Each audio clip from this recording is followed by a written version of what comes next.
जन एकता मंच की तरफ से अलग अलग गांव के सरपंच साथी, विभिन्न संस्थाओं के सम्मानित प्रतिनिधि, अलग अलग पार्टियों से आए नेतागण और जितनी मेरी आशा बहनें बैठी हैं, सबको मेरे हाथ जोड़ के राम राम। अभी कपूर जी ने मेरा एक परिचय आपको दिया कि मैं आम आदमी पार्टी की महिला प्रदेश अध्यक्ष हूँ, लेकिन एक परिचय मैं आपको अपना इसके साथ में और देना चाहूंगी कि इसके साथ साथ मैं एक स्त्री रोग विशेषज्ञ भी हूँ और आपकी तरह जैसे आप गर्भवती महिलाओं के लिए लगातार संघर्षरत रहती हैं, उनके लिए काम करती हैं, मैं अपनी बहनों के संघर्ष को लगातार देखती भी हूँ और बरसों से मैं 2005 से अपनी बहनों के संघर्ष की साक्षी भी हूँ। मैं लगातार देखती हूँ कि मेरी जब आशा बहनें हॉस्पिटल में आती है, चाहे वो सरकारी अस्पताल हो चाहे वो प्राइवेट अस्पताल हो, वो अपना घर परिवार छोड़ के आती है, अपने बच्चों को छोड़ के आते हैं। हो सकता है उनके घर में खाना भी ना पकता हो, लेकिन एक गर्भवती महिला की जब तक बच्चा नहीं पैदा हो जाता, डिलीवरी नहीं हो जाती और उनको वो सुरक्षित घर पे नहीं ले जाती, वो उसके साथ में रहती है। देखिए, मुझे बताइए कौन सी ऐसी नौकरी है जिसमें 24 घंटे की ड्यूटी हो, लेकिन मेरी आशाओं बहनों की, आशा वर्कर्स की 24 घंटे की ड्यूटी है।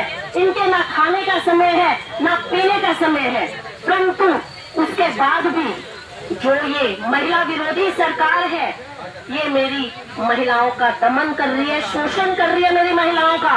मुझे बताइए कौन सा ऐसा मजदूर है या कौन सा ऐसा जो 24 घंटे की आपकी नौकरी भी करे और आप उसको 129 रुपए दे दो। आजकल तो एक बच्चा भी, अगर बच्चे से भी 5-7 घंटे कोई काम करा लोगे ना और उसको बिठा के पढ़ने, वो भी 100-150 रुपए तो मांगेगा कि भाई मुझे खर्चा पानी दो, मैं तो जाके एक पार्टी करके आऊंगा। लेकिन मेरी मुलाओं ने तो अपना घर का खर्च भी चलाना है। और अभी कपूर जी ने बताया कि जब ये किसी मीटिंग के लिए आती है तो इनको किराया भाड़ा भी नहीं दिया जाता।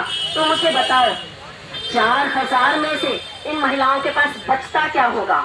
मैंने देखा है कि जब से हमारी आशा वर्कर बहनों को लगाया गया है तो ये इन्होंने स्वास्थ्य सेवाओं और आम जनता के बीच में एक महत्वपूर्ण कड़ी का काम किया है। इन महिलाओं ने अपने घर की परवाह न करते हुए जो गर्भवती महिलाएं हैं, उनकी चाहे खून की जांच हो, चाहे उनको समय पे दवाई देना हो, चाहे उनका डॉक्टरी चेकअप हो, उसका पूरा ध्यान रखा।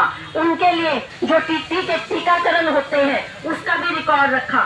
40 से ज्यादा कार्य इनको सौंपे गए और जब बच्चा पैदा हो जाता है, इनकी जिम्मेदारी मेरी आशा बहनों की यही नहीं खत्म होती कि बच्चा पैदा करवाए और काम खत्म। ये आशा बहनें उसके बाद भी लगी रहती हैं, उन बच्चों की टीकाकरण का भी ध्यान करती हैं और उसी की वजह से बच्चों की जो बहुत सारी बीमारियां होती थी वो बहुत कम हो गई हैं, बच्चों की मृत्यु दर बहुत कम हो गई है। तो मेरी ऐसी बहनों के साथ आज इतना अन्याय, ये गूंगी बहरी सरकार है। मैं आपसे बताना चाहूंगी, हम महिला 50% है इस जनसंख्या का, हम किसी को भी चाहे पलट सकती हैं। तो मेरे को ये बताओ, जब ये महिला विरोधी सरकार है, आज मेरी आशा वर्कर बैठी है, कल मेरी आंगनबाड़ी वर्कर बैठी थी, कभी मेरी महिला पहलवान बैठी रहती है धरने पे, कभी एक मंत्री जो एक महिला कोच का यौन शोषण करता है, सरकार उसको संरक्षण देती है। तो मुझे बताइए, हमें ऐसी सरकार की जरूरत है क्या? हमें अपनी महिला शक्ति और हमारी ताकत को इस सरकार को दिखाना है। और मैं अपने आशा बहनों को आज सलाम करती हूँ और इनके संघर्ष को भी सलाम करती हूँ। अपने बहनों से यही बात कहूंगी और आश्वासन नहीं, मैं गारंटी देती हूँ कि जिस तरह से हमारी सरकार पंजाब में, दिल्ली में आंगनबाड़ी वर्करों को कच्चे कर्मचारी नहीं पक्के कर्मचारी का दर्जा भी देती है, उचित मानदेय भी देती है, तो हरियाणा में भी हम अपनी बहनों के साथ इस संघर्ष में लगातार शामिल रहेंगे। मेरी बहनों को जहां मेरी जरूरत हो, मैं इनके साथ कंधे से कंधा मिला के खड़ी रहूंगी और इनके संघर्ष में इनका पूरा साथ भी दूंगी और सरकार तक इनकी बात पहुंचाने का अपना पूरा प्रयत्न करूंगी।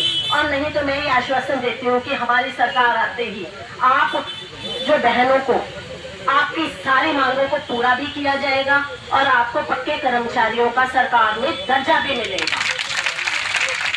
अंत में आप मेरे साथ, और मैं एक चीज और भी बताना चाहूंगी, आपने जगह जगह बोर्ड देखे होंगे ना, बेटी बचाओ बेटी पढ़ाओ, लेकिन ये सरकार सिर्फ जुमलेबाजी है। ये कहीं बेटी बचाओ बेटी पढ़ाओ के नारे को चरितार्थ नहीं करती। तो उन बोर्ड पे कागज पोत दो मिलके और उन पे लिख दो भाजपा हटाओ महिला बचाओ। और मेरी महिला शक्ति 2 नारे लगाए मेरे साथ, महिला विरोधी सरकार, महिला विरोधी सरकार, खट्टर सरकार, खट्टर सरकार, बेटियों को न्याय दो, मेरी आशा वर्करों को न्याय दो, आशा बहनी जिंदाबाद, आशा बहनी जिंदाबाद, धन्यवाद। जय हिंद।